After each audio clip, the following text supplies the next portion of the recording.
I just won gold and bronze in box stock and silver in open class at this month's Hobbytown Mini 4-Wheel Drive Races.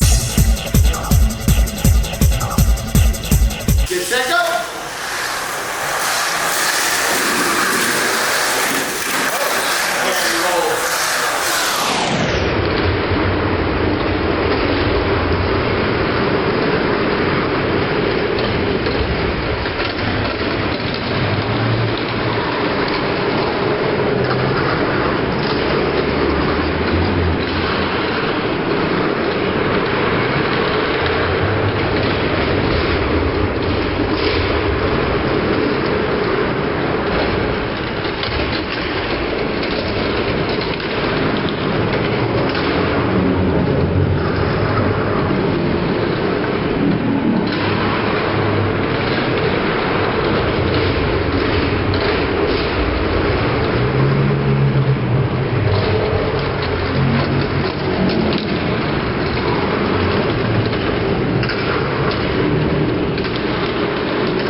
Against stellar competition, I prevailed and won gold and bronze in box stock and silver in open class. Yes! There were 4 categories in all. We started with tune class, and then we moved on to box stock, and then BMAX, and then open class. Yes. So here are the entries for box stock that I won the podium spots with. Here is the gold place winner for this month's races, and here is the bronze place winner for this month's races. I had also entered this one as another car just to see like how well it would do, and this is a very, very fast car. It just unfortunately coursed out at inopportune times, and so that's just the way the ball bounces. Sometimes you have like some really fast cars and they just don't behave the way you want them to. Yes.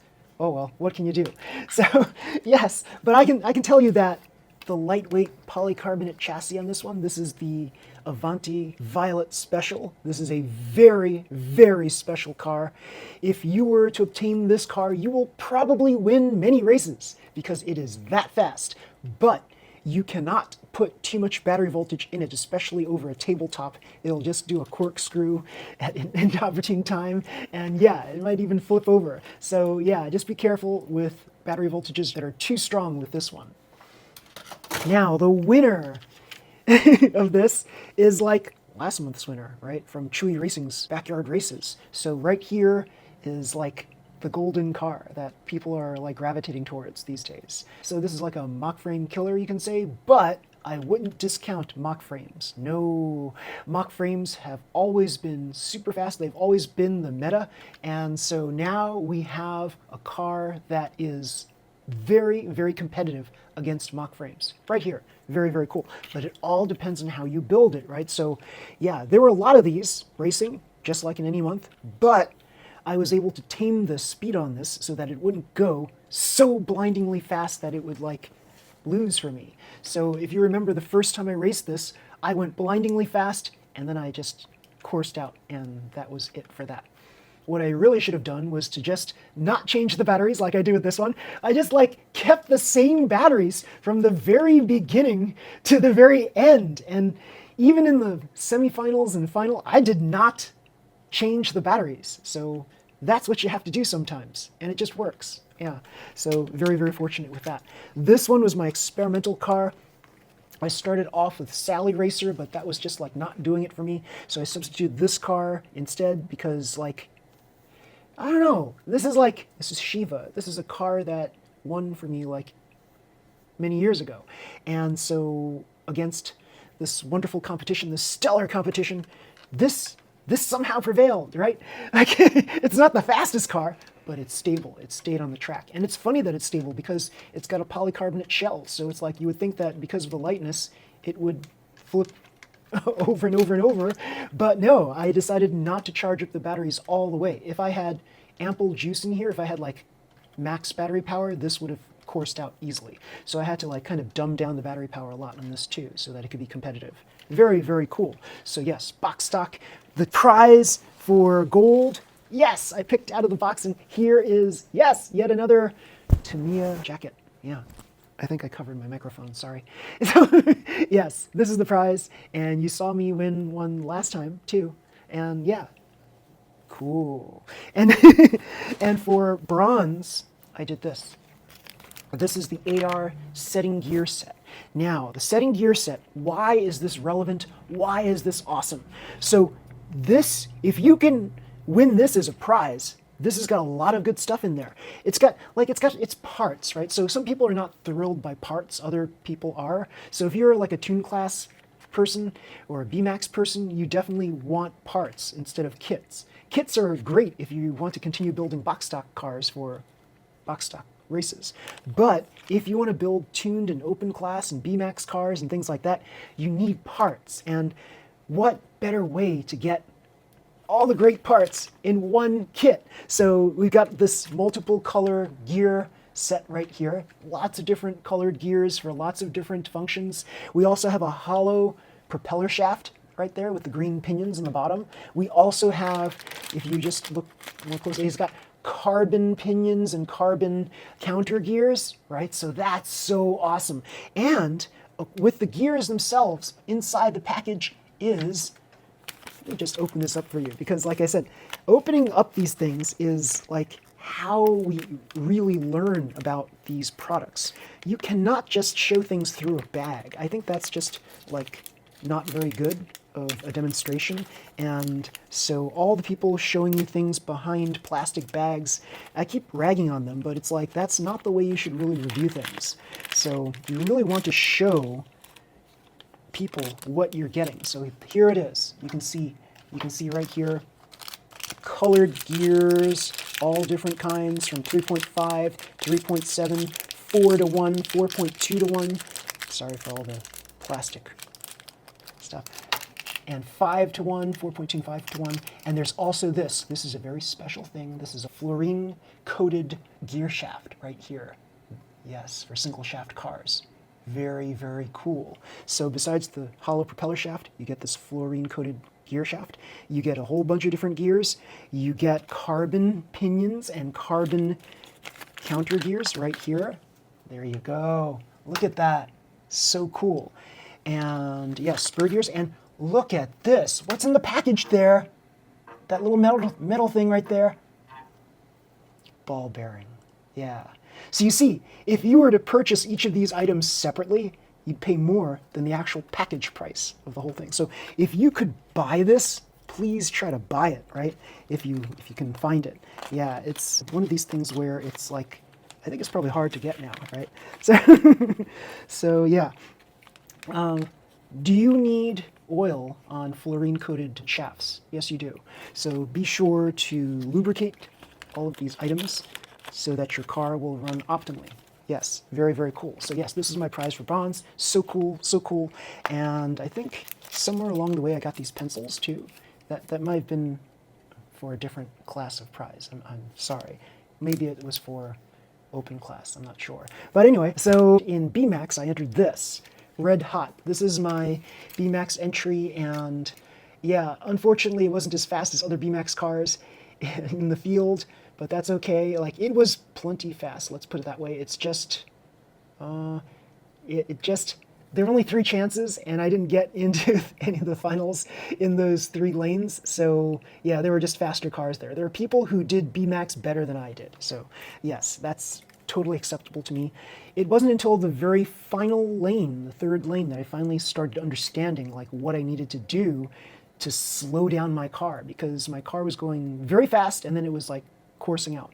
So the car that I really wanted to race is my newest SFM CFM chassis car. So it's a carbon chassis, but on one of the test runs, unfortunately, this went backwards and flew off the tabletop and hit the overpass and cracked my carbon chassis right there, my CFM chassis. So you see that this part here is like kind of bent, tilted downward on this side.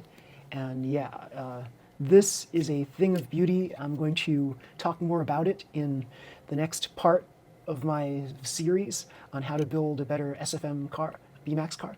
And yeah, even though it's cracked, we're still going to learn some things about it. We're going to learn some things about the front end. We're going to learn some things about the back end. You see right here, this is a hint of like the coolness of the back end right here. Yes, and standard front end for like the types of cars that I like to build. So we'll talk about that in future build a better SFM BMAX car videos. Very, very cool. So for tune class, unfortunately, I just didn't do that well in tune class, even though it was fast enough. It's just that things started getting loose on here. And the first, in my first semifinals, semifinals to get into lane 1, this thing was like loose. And so this didn't have proper, mass damping effect on the front end when I was racing this. And then the second and third tries, this is not going to win for me this month, and it was hard to stay on the track with this, unfortunately. So, so yeah, tune class no love in tune class. Now, open class, this is what we have here. My entries were, yes, Firefly 3.0 with a light dash motor, and, Green Lantern with a hyper dash motor, pretty cool, and the Grim Reaper with a hyper dash motor. Now, if I were to tell you which was the fastest car, many of you would believe it. It's this one. This one was the fastest car, but this had the greatest propensity to course out. So I had to dumb down the battery voltage so it would stay on the track and still be competitive. And this was very, very competitive. It ended up in semifinals races, not once, not twice, but I think all 3 times. Maybe just twice. I don't know. It was like, it was in there. It was in the mix every single time. And it's funny because I've got this really strange, this is a VZ chassis, and it's got a tail damper on there. Yeah, and as you see here, it's got a Firefly's cowl. Yeah, very, very cool. And it's all black, and it's got my rear pivot that I developed myself, and it's the rear pivoting system on a VZ chassis. Very, very cool. Front pivoting system on a VZ chassis. No suspension, right? And this was very, very competitive. Very competitive. So yeah, you turn it on and it's got this like, it just sounds like it wants to win, right? So, and this is with the same batteries that I've had all throughout the race. Like I didn't really change the batteries on this. Like I may have just swapped just one of the batteries so I get a little more juice, but that's it. That's one of my techniques too. So and then there's this car, won silver for me. I think if I changed the batteries, I probably would have won gold, but I was playing it very conservatively. So I just didn't want to change the batteries. Like the worst that I could have gotten was third, but to get that chance of being first, I was just kind of hoping that someone would course out. But no, JR is like a formidable racer, so he beat me in this. And it's like when you're in the finals, you just want to win, right? You not just win, but you want to win, right? So I played it conservative and I just wanted to win. So I should have played it less conservative and win. I should have just had that extra juice in there, changed just one of the batteries perhaps, and just fly. But I was like fearful that this would course out because things happen, and So this one had a shot too. This got into the semifinals before, and based on like a slower, like I had a conservative motor in here, the light dash, and it's kind of like an ode to Evan. Evan wasn't there today, but this was in the spirit of Evan Theo, who is a very formidable racer. He races a lot of his open class cars with light dash motors, and he wins. And it's incredible. So I decided to make this my very conservative racer, and with a light dash motor, it easily stayed on the track, and I didn't have to do much with it, right? So I ended up starting to rip off all the brakes because I found out that I really didn't need them. And it was like, I had all this brake stuff on here before, and I just didn't need it. And it was kind of funny that, like, why was I so conservative with this car when I should have just went all out with it and let it fly without any brakes. Yeah, so, oh well, that's just the way the ball bounces on that one. So here with silver, this was my prize right here. I selected the Astral Stir Tiger version. I have many of these, but the wonderful thing about this is the polycarbonate reinforced chassis. So if you can still find this, then definitely get it for the chassis itself. The chassis is cool. However, as we all know and come to realize, carbon reinforced chassis are not always like the best, right? So sometimes your average ABS chassis lasts just as long, if not longer, than your average carbon chassis. Carbon chassis seem to be brittle for whatever reason. And so, yeah, you saw here. Don't know if it's exactly just brittle or the force of the strike was so hard. So I've got reinforced shafts in there. I think they're still good. I had a Hyperdash motor that stopped after this broke, and this thing was like rubbing against the tire here, and it wasn't moving, and so this Hyperdash motor was heating up like crazy to crazy hot levels, and so I hope I didn't burn out the Hyperdash motor with all that. I don't know. I think it still works. Let's see. Yeah, a conservative estimate of this is 35 kilometers per hour at not the highest charge batteries, so I'm pretty sure it's faster than 35 kilometers per hour. So yes, and it's got aluminum wheels. It's heavy as a tank. It's a monster. It's 157 grams. It's designed to be heavy and stable, and I just needed more chances to basically fix the braking situation on here to make it a formidable racer. But yeah, unfortunately, I didn't get a chance to do that this time. Maybe next time I'll replace the carbon chassis with one that I have inside the Gunbluster Philippines Special. Yes, so at least I have a carbon chassis to do that. So somewhere I think is another carbon chassis that I purchased. I'm not quite sure, but I'm pretty sure I have it.